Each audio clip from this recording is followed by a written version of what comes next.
Well, hello and welcome to episode 132 of PhotoKitchen, an all-digital version of PhotoKitchen, and I am your humble host, MD Welch, and I bring you tidings of good and odd news. Not bad news, good news and odd news. Here's the good news. There has been what I think is actually a pretty significant update to Adobe Camera RAW. The odd news is it's only to Adobe Camera RAW. So that means that what I'm about to show you could only be done by going through Adobe Bridge or Adobe Photoshop to edit raw images.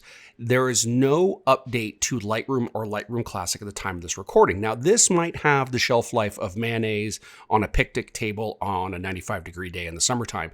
I might post this and then 48 hours later, they might update this. And in which case, everything that you're seeing here applies to Lightroom. As far as workflow goes, it's going to be the same. It is odd, though, that Adobe has updated all of these apps in the last 24 hours for camera fixes and stuff, but they haven't actually updated Lightroom or Lightroom Classic with these two new, and I believe, very powerful features. So what's the first feature to talk about? What's so powerful? Why am I so excited? You finally have color grading as an adjustment layer or a local edit. Now, for many moons in Adobe Camera RAW, the only thing that you could do, let's go back into our basic edits here. If you wanted to do any color grading, you'd have to go into the color grading panel, and I'll just do a really bad and quick color grade here. There we go. And then set our highlights to this. There you go. And you would have access to color grading. Color grading is very important. It establishes color to tones. So tones are brightness, darkness, those kinds of things. So you're establishing emotion to the lightness and darkness, the tonality of your image. It's very powerful, and it's only a global adjustment. Now, why is that a big deal? Well, if you liked everything about this, which you shouldn't, it's terrible, but if you liked everything about this, but you wish it was just a little less, there's no global control here to just lessen color grading. You could do that with a curves adjustment, with a local adjustment, stuff like that. I've demonstrated those in other videos. I'll include links down in the description below. But there's no global adjustment. I can't say, I like everything that I've done here. I just want an overall less amount. You'd have to come in and reduce the saturation sliders in each one of these, and I'll go into individual channels here so you can see this. So shadows, and come into the actual saturation. Where is it? There we go. And then pull the saturation down and lessen that amount. I was lessening luminance. Let's get rid of that. There you go. So you would do that, and you'd have to go in and say, okay, I'm going to do it to all of them evenly. And oh, I don't like that. I have to go. It was tedious. And this is something other programs have had for a while. They've had a local adjustment or global control over color grading. Adobe doesn't until now. Now, what I'm going to do is I'm going to come in. I've already done this, and I'll show you the background on it in a moment. Let's go ahead and get rid of that terrible color grading here. So let's come in, hold down Option on Mac, Alt on Windows. That turns everything into reset. By the way, that's a great keyboard shortcut. That's worth showing up for this episode. There we go. And let's reset that. So we've reset color grading. I'm going to come into my local adjustments here, and I am going to create a new mask. And I'm just going to choose brush. I'm going to show you how I would normally do this. So if I wanted to color grade this, I'm just going to come in and paint with the brush really quick. And then I'm going to invert this layer, or invert the mask. I'm using Photoshop terminology here. There we go. So now I have a mask that's the entire layer. I always make presets so I don't have to do this every single time. And let's just call this basic color grade. Okay. So now with the mask selected, if we come into here, let's go ahead and collapse some of these things down. Take note that you now have color grading as part of your masking or local adjustments or whatever you want to refer to them as. So you now have the exact same panel. It has the exact same controls. So let's do this for real. I'm going to do maybe a warming up of the midtones a little bit. I'm going to go excessive so it's easy to see. Shadows, I'm going to go with a cool here. Let's go something like this. And for highlights, maybe I'll just do a little bit. Let's do, maybe just a little bit of yellow. Actually, I usually don't do a lot of highlights because a lot of times it doesn't look really good, but I'll go ahead and do that. Now, let's say I like that, and I kind of do, but it's way too much.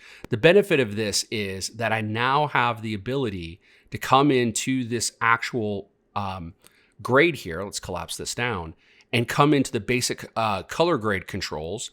Well, actually the basic mask controls, that's called basic color grade. And I could come in and I could just reduce the amount of this now, right? So I could just back the whole volume of this out. Now you could do this with the tone curve. So like if you had way too much contrast and you just wanted to back it off, you don't have to move all the points around. This is just a neat little trick to do. And it's great that you now have color grading. And that is actually a pretty good result. Here's my before, here's my after, and it's definitely an improvement. And color grading is one of my favorite adjustments inside of any Camera Raw editing program. Now, you could go a little bit further with this. And in this case, I did this. And this is my color grade here. And for the mask itself, I removed the subject so we weren't getting a heavy color grade. And I removed the subject, used a linear gradient here to kind of just get it off of the floor.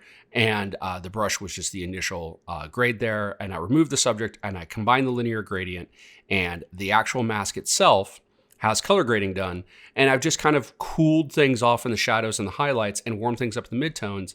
And just look at how much better the sky and the ground looks. It just has a better look. Now, the benefit is if again, I've gone too far, I could come into the amount slider and I could remove that amount. And that is a really nice feature and so easy to do. And it's powerful, and you have color grading as an adjustment inside of Adobe Photoshop, Camera Raw, ACR, Bridge, that workflow. But you do not, at the time of this recording, have it for Lightroom or Lightroom Classic. And again, I know, very odd. Now, I know what you might be thinking. Okay, well, this is great, but I don't use Adobe Camera Raw. I'm solidified. I'm entrenched with Lightroom Classic or Adobe Lightroom. How do I deal with this? Well, at least in the case of Adobe Lightroom Classic, there's actually a really easy solution. So let's say that you have an edit. I'm going to hop over to Adobe Lightroom Classic where I have another shot from the same series here. I've done a little bit of editing here. I haven't done anything fancy, but here's my before, here's my after, so you can see there's some editing. Now, let's say I want to do that exact same trick. Let's say I want to take that into Adobe Camera Raw. The first step here is to actually save all of this metadata to it. If you go up to metadata and you come about halfway down, the keyboard shortcut for this, by the way, is the same as every save in every other program. It's save metadata to file, or Command S on the Mac, or Control S on Windows. Now, what you're doing when you do this is you're actually saving the metadata to a file. So in this case, it's a native Camera Raw file, a Sony ARW. It's going to save it to an XMP file for you. Who cares? It's unimportant. But what it's going to do is it's going to take everything that you've just done in Adobe Camera in Lightroom Classic and save it. So if you were to open it up in another program, or heaven forbid you lost your catalog and you open this image up in another catalog, all of the metadata, any development, any keywording, anything like that has been saved to it. So I'm going to go ahead and click continue. There's sometimes a little status bar. It happened really quick. I'm going to hop back over to Adobe Bridge. I'm going to be done with this image. So I'll go ahead and hit done. And then I will come over to this image here and I will go ahead and see that the adjustments have been saved. Now I could go ahead and open up this image. I'll just do open in Camera Raw. By the way, nice little trick. If you don't want to open up Photoshop, you could do Camera Raw editing directly in Bridge. That makes you not have to have a huge program like Photoshop open. Let's open in Camera Raw. And now I have my image here and I could come in and let's go ahead and do the mask. I'm just going to go ahead and delete this mask. So let's delete mask one. Let's go ahead and I'll walk you through kind of how I did the one before. So there's a brush. I'm going to then invert this mask and then just paint over that hole with the brush. So I have an entire mask here. Let's come into color grading. I don't remember my exact settings here, but let's do something like this. Let's do something like that. And then let's do something like this for the midtones. It's all way too much. That's just fine. I'm going to come into the mask here. I'm going to do a subtract. I'm going to do a subtract of subject. Let it grab the model, takes the model out of here. I'm going to do another subtract, and I'm going to do a linear gradient. There it is. And then I'm going to come in and I'm just basically creating a buffer or a transition here between the sky and the ground, just for a little bit of realism and also so the model doesn't have such a standout kind of thing here. So let's go down to the bottom and do this and kind of play around with that transition. Now, again, it's really heavy and this isn't as refined as what I did before, but let's come into a mount here and just back it off just a little bit. Let's go into the 40s maybe. There you go. And you have that, and now it's done. And all the edits that you did in Lightroom Classic carry over into Camera Raw, and now you can use color grading here. And the good news is except for the fact that they don't have color grading, both of these programs are very similar in interface. So if you haven't used Adobe Camera RAW in a while, or you haven't used it at all and you're Adobe Lightroom Classic user, all of the things are pretty much in the exact same place. There's not a lot of difference here. Just you have a toolbar that's vertical instead of horizontal. It'll take you a few minutes to kind of acclimate, but that's what it is. You're not learning anything new. You're just acclimating to the new thing. So now, of course, the question is, but what happens when they update Lightroom Classic and I want to bring these edits back in? If you come into Lightroom Classic, you will see that the thumbnail here, let's go ahead and make this a little bit bigger. You'll see that the thumbnail hasn't changed. It's still in its kind of undeveloped mode. If you go into develop here, you'll see that all of the settings are zeroed out, everything that way. Well, here's the interesting thing.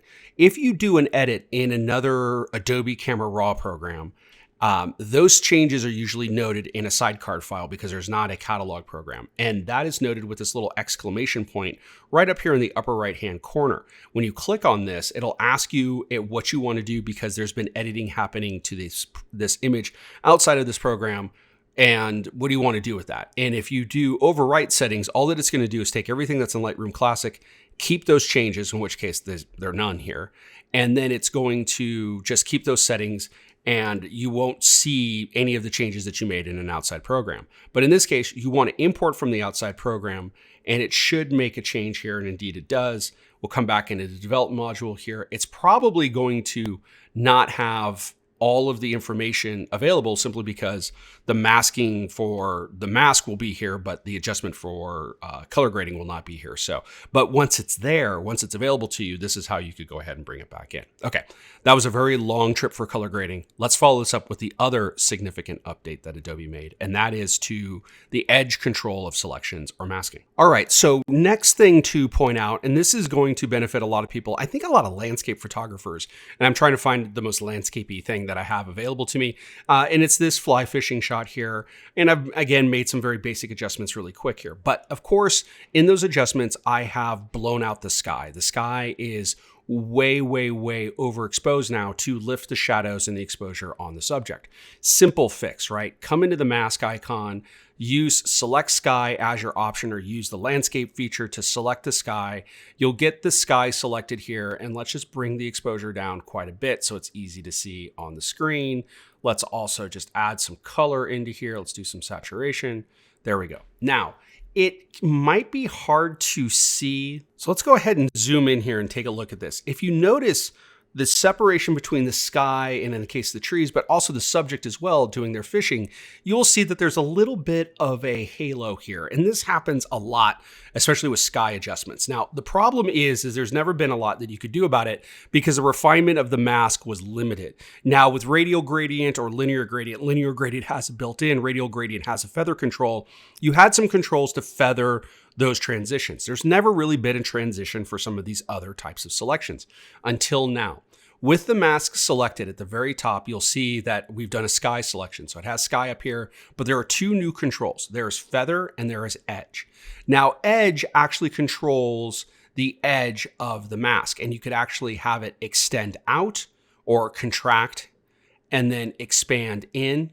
So it's just basically controlling, this would be almost like contrast or radius in, say, selected mask inside of Photoshop. So you're able to actually dial this in a little bit and bring these lines in or out. And sometimes that could help a little bit as well if you wanted to. Let's do just like maybe just a little bit of a negative here.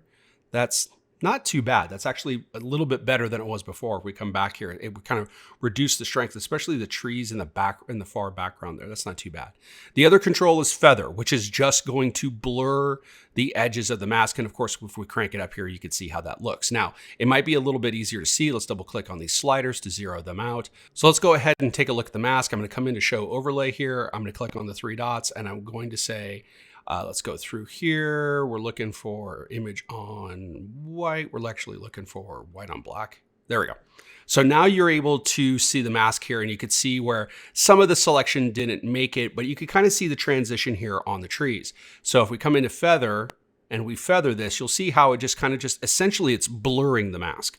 So the edges of the mask become blurrier and it creates a transition. Now, in a lot of cases, this feather amount is going to be very slight. It's just going to be a little bit to maybe, if there's a chance of this fixing it, it's going to be that. And then of course with edge here, you could see how the edge, let's zero out feather so you could see this. You could see how edge strengthens the mask or kind of starts to degrade the mask. It's actually a contrast. You're actually increasing contrast or decreasing contrast of the mask. It's an old Photoshop technique back in the day.